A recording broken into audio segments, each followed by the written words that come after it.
seperti yang tercantum di klinik tersebut ya. Alat-alat yang seperti ini sebenarnya ini siapnya di klinik ya dia.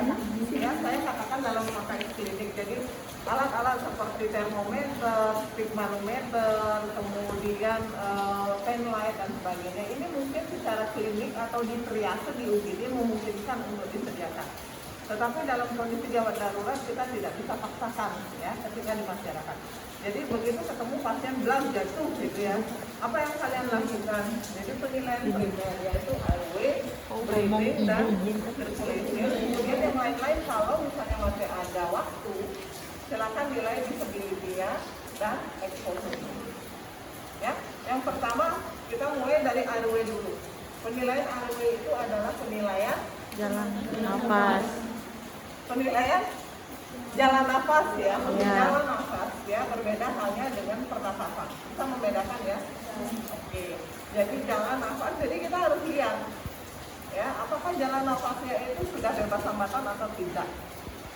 Bagaimana caranya menilai jalan nafas? Kalian sudah belajar secara teori? Bagaimana cara menilai jalan nafas? Heartbeat, Ya, kita mulai dari apa yang kita dengar ya. Kalau misalnya pasiennya itu terdengar suara ngorong atau berkumur, gargling atau snoring ya, suara seperti orang mendengkur, itu kita harus curiga sesuatu. Ya, artinya jalan nafasnya itu sudah mengalami hambatan atau gangguan. Ya, jadi kita bisa lihat itu kalau misalnya kita curiga ya ada suara-suara nafas yang abnormal, kita mulai teknik pembebasan jalan nafas. Ya, teknik pembebasan jalan nafas juga dia udah belajar. Pajak, hetil chinlift, Chinlift, Jautris, ya. Nah, kalau hetil chinlift, saya pikir mudah dipahami ya. Jadi dengan metode tekan dahi dan topang dagu. Ya, kalau misalnya pasiennya tergeletak seperti ini atau mungkin masih mereng kepalanya, diluruskan dulu. Kemudian ini tangan kita ya, yang satu ini menekan dahi, kemudian yang lainnya menopang dagu ya, jadi terangkat seperti ini dagunya, kemudian jari tangan kita yang lain membuka mulut pasien.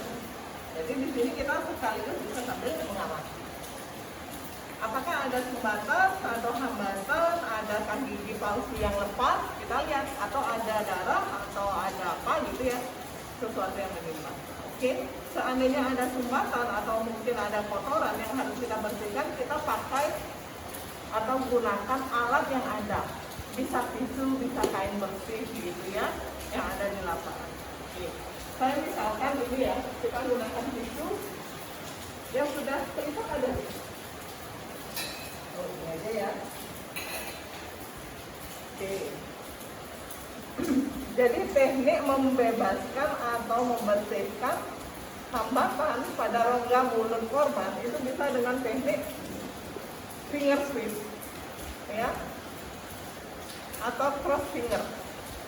Kalau finger sweep, namanya sweep itu artinya usapannya, jadi gampang aja setelah kita melihat seperti ini langsung dimasukkan kemudian diusap. Buang. Ya, ini namanya teknik finger sweep. Jadi gampang. Jadi ingat aja ya, sweep itu usapan, jadi tinggal mengusap. Ini karena kartunya terbatas, ini jadi nggak bisa saya masukkan semua tangan. Ya, bisa dipahami. Cuman idealnya nanti adik kalau dalam kondisi nyata ini masuk semua strap. Ya, atau teknik cross finger. Kalau cross finger itu artinya jari kita mengait. Ya, jadi bisa pakai dua jari terkait atau satu jari mengait seperti itu. Ya, bisa dipahami ya. Oke. Nah, itu untuk teknik untuk membersihkan rongga mulut pada teknik hetil chinlift. Ya. Nah, kemudian bagaimana kalau teknik jaw thrust? Nah, jaw thrust ini biasanya kita gunakan untuk indikasi apa? Apa? Jika secara teori jika dicurigai ada fraktur servikal Jadi kamu pakai geotras sehingga kapan saatnya menggunakan heading cincin, kapan menggunakan geotras, itu adik bisa membedakan. Ya, kalau curiga pasti jatuh dari ketinggian, kita nggak tahu nanti nggak ada apa-apa. Amannya pakai geotras, bisa ya? Oke, teknik geotras itu gimana caranya? Jadi agak sedikit berbeda ya. Kalau tadi kan bisa kita bersebelahan atau bersampingan dengan pasien. Tetapi kalau pada teknik geotras ini seperti ini. Ya. Jadi posisi penolong itu berada di belakang atau sebelah belakang dari kepala korban. Ya, jadi dengan teknik seperti ini, jadi tentunya korban dalam posisi lurus ya, inline, kemudian jari tangan kita ya, keempat jari itu mendekati angulus mandibula dan ibu jari berada di sini pada tulang mandibula ya. Kemudian keempat jari kita ini yang berada pada sendi rahang bawah ini akan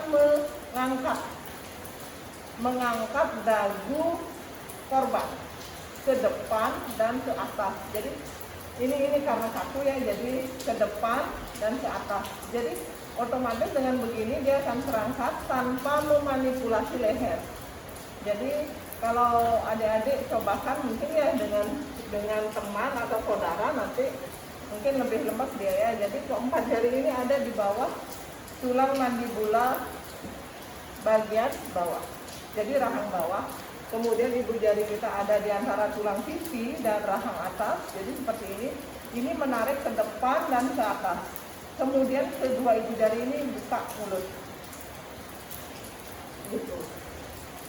Itu teknik geotras. Harapannya kita tidak akan melakukan manipulasi dengan pada daerah vertikal. Adik bisa bedakan dengan teknik head-turn chin lift tadi ya. Head-turn chin lift ini kan menekan dahi, mengangkat dagu. Otomatis ini akan ekstensi, akan mengakibatkan ekstensi pada tulang leher. Ini yang tidak kita inginkan. Ketika seseorang itu kita curigai terjadi fracture vertikal. Oke, bisa dipahami ya. Jadi teknik geotras itu harus membelakangi pasien. Jadi nggak bisa kita lakukan di sini begini, nggak bisa. Oke. Nah, yang kedua itu untuk RW. Yang kedua adalah breathing. Saya pikir breathing tidak masalah. Jadi mendengarkan pernafasan korban. Ya, apakah ada suara nafas abnormal? Kemudian apakah pasiennya masih bernafas, itu yang pertama ya. Jadi dengan teknik look, listen, feel. Itu ingat ya, look, listen, feel. Jadi lihat apanya yang dilihat, tentu pergerakan dadanya ya. Kemudian dengarkan suara nafasnya dan rasakan. Jadi bisa dilakukan dengan mendekatkan punggung tangan kita ke area atau dekat hidung dan mulut. Ya, jadi dengan look, listen, feel. Kemudian sirkulasi. Jadi sirkulasi itu adalah untuk menilai ya peredaran darah ya, sirkulasi. Jadi peredaran darah itu dianggap baik, salah satunya denyut jantung. Kemudian dalam hal ini juga denyut nadi tentu masih bisa kita rasakan. Sehingga kalau untuk menilai sirkulasi itu kita gunakan penilaian pada denyut nadi yang tergolong besar ya. Nah biasanya yang gampangnya kita pakai nadi karotis. Ya, adik-adik udah tahu nadi karotis ada di mana? Ya, ada di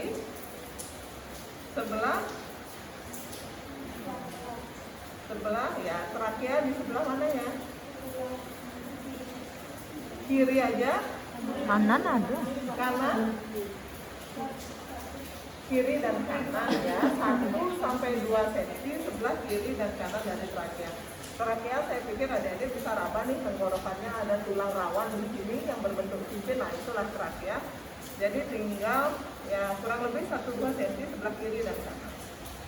Jadi seninya ya kembali lagi ke Anda, mau yang kiri, yang kanan, yang gampang aja untuk bisa diraba. ya. Kemudian di samping arteri-arteri lain yang bisa digunakan sebenarnya seperti arteri brachialis, femoralis, ya, dorsalis pedis. Nah, itu juga merupakan beberapa arteri yang besar dari tubuh kita. Kemudian untuk pengecekan sirkulasi selain nadi, juga kita lihat astralnya apakah pasien itu mengalami cyanosis atau kebiruan, ya. Jadi sambil jalan kita bisa lihat, atau mukanya berubah pucat atau biru, itu menandakan terjadinya gangguan sirkulasi juga, ya. Nah, itu sebenarnya yang utama, di samping hal-hal lain. Yang pertama disability dan exposure, ya. Disability itu artinya kelemahan, ya, kelemahan atau ketidakmampuan pasien, apalagi pada pasiennya tidak sadar. Tentu ini sulit dinilai, ya, karena dia tidak sadar gimana dia bisa menunjukkan atau menurut perintah suruh angkat tangan, pak, coba angkat tangan. Nah, kalau pasiennya tidak sadar ya nggak bisa, ya. Tetapi kalau pasiennya sadar, adik bisa nilai dengan salah satunya seperti itu, ya, memerintahkan pasien untuk melakukan suatu tindakan. Coba angkat tangan kiri, Pak, gerakan kakinya, Pak, gitu, ya. Jadi untuk melihat disability, adik ingat tekniknya dengan cara apa? Cara teori A, P, P, U, alert, ya, focalize, pain, dan unpain, ya. Jadi itu yang dinilai oleh apakah pasiennya mampu menurut perintah kita. Kemudian focalize, apakah dia bisa nyaut, ya enggak. Kemudian coba dicubit, apakah dia mampu merasakan nyeri atau bahkan tidak berespon. A, P, P, U, itu penilaian untuk disability. Bisa dipahami, ya. Nah, itu untuk penilaian disabilitas. Jadi kalau pada pasien yang sadar, mungkin masih bisa kita lakukan penilaian. Tapi kalau tidak sadar itu sulit. Yang jelas pasien sudah mengalami gangguan disabilitas kalau pasiennya tidak sadar. Kemudian yang terakhir adalah E. E itu adalah exposure. Exposure itu keterpaparan terhadap lingkungan, ya. Misalnya kalau korban kebakaran, korban banjir, gitu, ya, tentu harus dievakuasi, ya, dilepaskan dulu segala pakaian yang menghambat. Kemudian ada tidak trauma, itu yang kita nilai, ya. Ada luka nggak? Sebelah kiri kanan semua saya tutup, dilihat, itu exposure, merupakan salah satu bagian dari penilaian exposure, ya. Ada keterpaparan terhadap lingkungan. Nah, itu merupakan penilaian primer nah, itu dulu ditangani, ya, ditangani atau diberikan bantuan sesuai dengan kebutuhan pasien, ya. Paham maksud saya, ya? Kalau misalnya dia sirkulasinya itu tidak jalan, tentu dia butuh RJP. Oh, kalau ternyata dia ada nadi tetapi nggak ada nafas, dia butuh breathing atau bantuan pernapasan, ya, atau rescue breathing, gitu. Itu dulu ditangani deh, baru lanjut pada kalau misalnya pasien sudah baik, nanti kita lanjutkan dengan pemeriksaan sekunder yang meliputi susu atau pemeriksaan fisik lengkap dan pemeriksaan diagnostik lainnya, ya. Akhirnya pengkajian yang sudah fokus. Tapi untuk keadaan awal gawat darurat sebagai suatu bentuk penyelamatan nyawa pada seorang korban, jadi kita fokuskan pada upaya RGP itu, ya. Sekali lagi, kembali lagi pada esensi RGP merupakan salah satu bentuk upaya pemberian bantuan, ya, henti nafas dan henti jantung, kan, sehingga bisa kita pulihkan kembali ke fungsi semula. Mungkin itu untuk penilaian primer dan sekunder. Ada yang ditanyakan?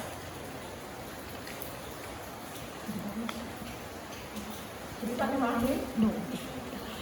Bisa. Ya,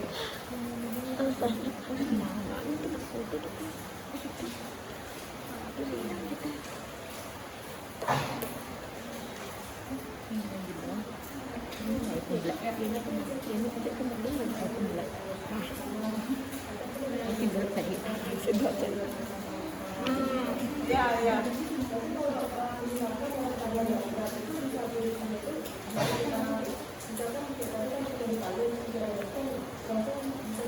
Tidak harus GCS itu tidak harus terstruktur pada saat penilaian disability.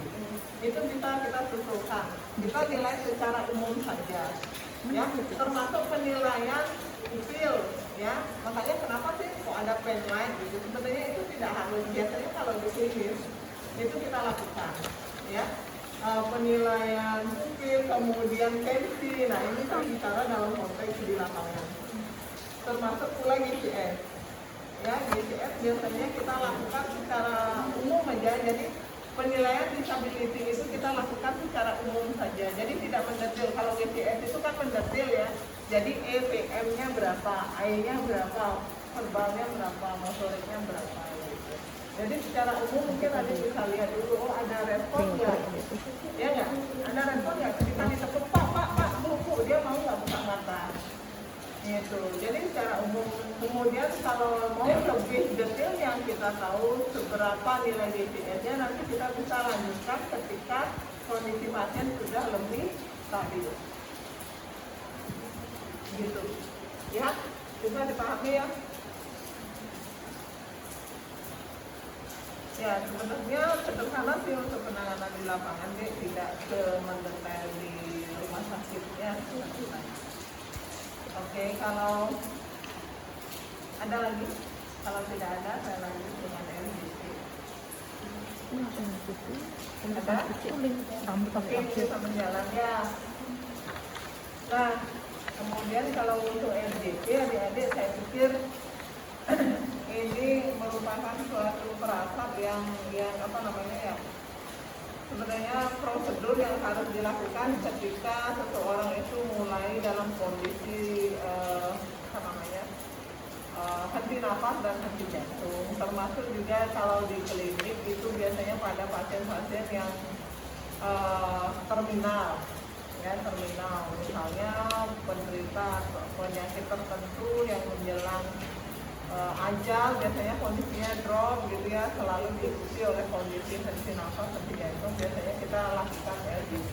Kalau di rumah sakit biasanya dikenal dengan glukod ya, glukod. Jadi ada panggilan glukod, itu artinya perlu tindakan support pada pasien tertentu. Pernah dengar ya? Pernah. Oke. Oh, kalian sudah praktek ya? Udah. Pas SMK. Oh, belum. MPK 2 ini kan semester 5 ya. Ya, jadi RGP itu juga seperti itu deh. Prinsip atau langkah-langkah melakukan RGP apa? Mengenali sedini. Apa? Apa deh? Sebelum itu respon kondisi lingkungan. Iya, jadi ingat DRCAB ya, danger, respon, sirkulasi, early breathing. Ingat itu. Jadi kalau tadi temennya respon, ada kok sebelum itu. Ya, yaitu perhatikan lingkungan.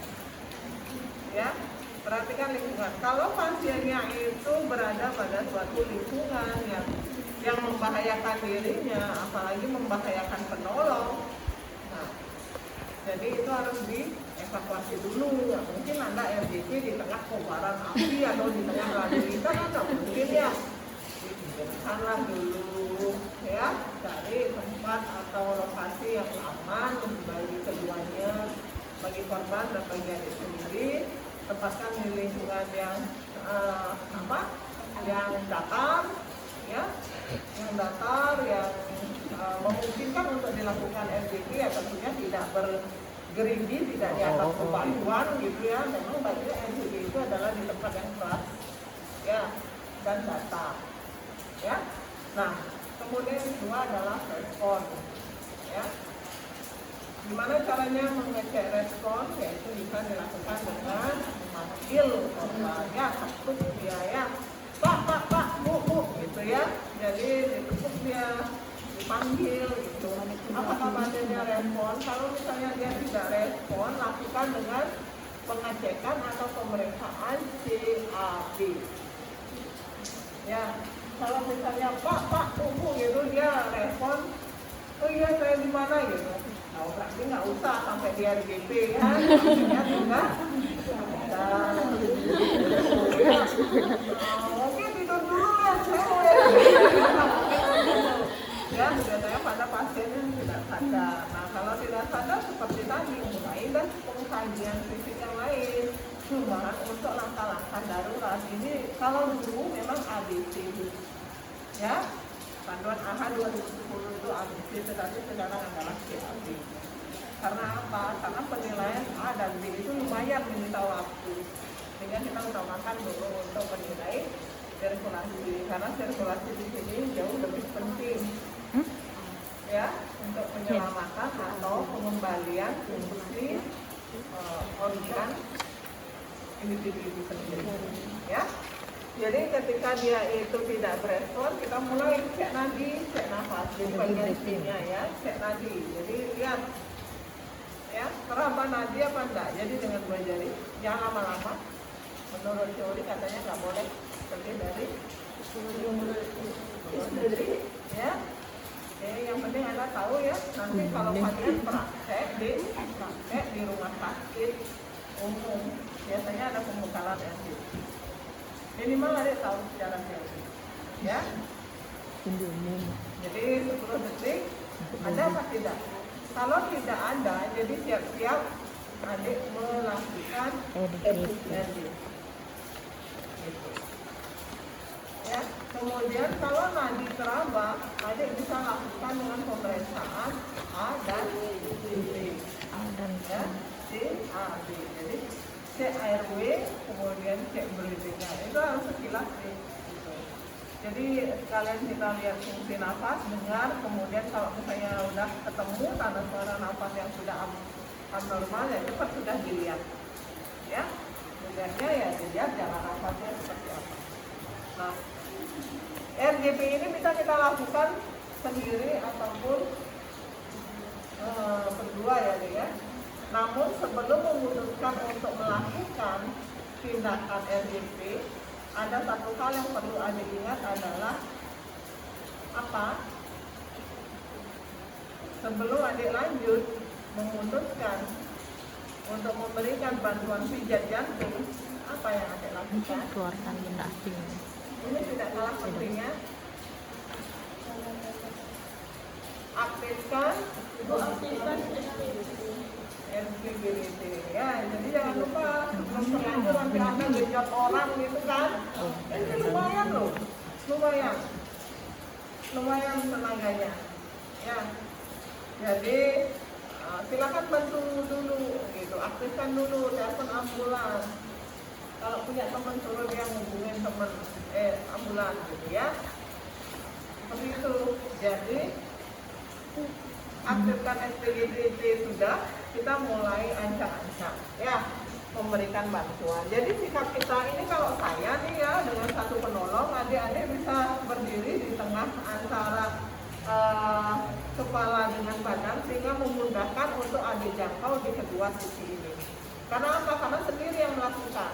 Habis RGP langsung ventilasi, RGP ventilasi,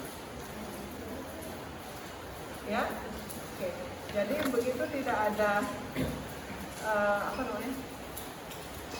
tidak ada nadi, nah kita mulai siap-siap dengan melakukan ya RGP. Jadi RGP ini bisa kita lakukan dengan menumpukan kedua tangan kita, kemudian saling berpaut, kemudian ditumpukan di sini. Jadi letak atau titik kompresi pemijatan ada pada 2 jari di atas PX atau sepertiga bagian atas PX. Jadi ini PX ya. Ini kan gampang nih karena pantum ya udah ada ini. Jadi adik gampang, PX itu adalah di daerah bagian medial pertengahan dari tulang poste kita itu ada tonjolan, ini namanya prosesus sikuidius. Ini 2 jari kira-kira, ya. Jadi di sini. Masalah tangan yang mana yang bertaut atau di bawah boleh saja. Enaknya atau seninya kalian kerja, ya. Ya, kemudian ini ditumpukan nih. Nah, jadi posisi kita ini, badan kita ini agak mengangkat. Jadi tidak duduk seperti ini, tidak begini.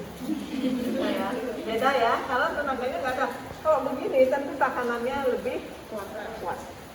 Ya, dan kemudian energi kita disalurkan mulai dari bahu, ya, bahu.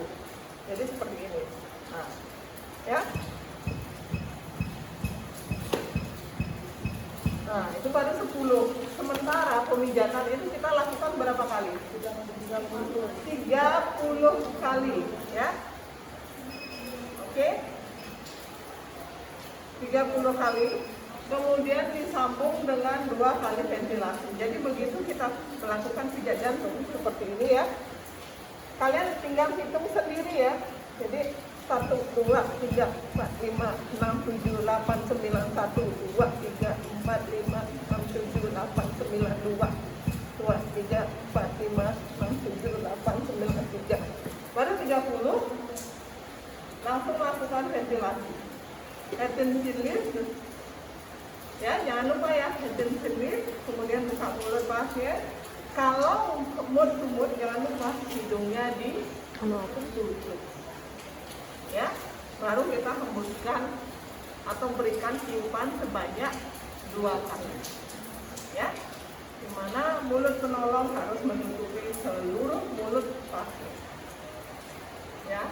Jadi penolong tentunya harus tarik nafas dulu, ya, tarik nafas dulu. Nanti jangan sampai ada yang memberikan nafas langsung juga ya, karena ekspirasi maksimal. Jadi Anda inspirasi dulu sekuat-kuatnya, baru hembus. Jadi seperti ini, ya. Nah, berikan 2 kali tiupan. Setelah itu langsung sini lagi, ya. Jadi jangan diam, langsung sini lagi, ya. Jadi adik bisa lanjutkan dengan RJP yang kedua, ya, seperti tadi 1, 2, 3, 4, 5 sampai 30 kali ventilasi lagi. Itu adik lakukan sebanyak itu baru, ya, 1 siklus, ya, minimal 5 siklus, ya. Itu 1 siklusnya 30/2, minimal 5 siklus baru adik lakukan penilaian, cek nadi, cek nafas, gitu. Setelah 5 siklus cek nadi, cek nafas, selalu seperti itu. Atau mungkin di tengah-tengah perjalanan, ya, ketika ada RJP pasiennya batuk atau muntah, gitu. Nah, itu menunjukkan tanda yang baik, ya, sebenarnya dia sudah berespon. Adik bisa hentikan cek nadi, cek nafas. Kalau nadi sudah mulai berdenyut, lihat pernafasannya, itu, ya. Kalau misalnya belum, ulang lagi, ya. Nah, kalau misalnya sudah kembali ada nadi, ada nafas, apa yang dilakukan? Adik-adik hanya tinggal stabilisasi dengan recovery position, gitu, ya, recovery position. Jadi hanya tinggal pemulihan saja atau dengan posisi miring, ya. Bagaimana caranya posisi miring?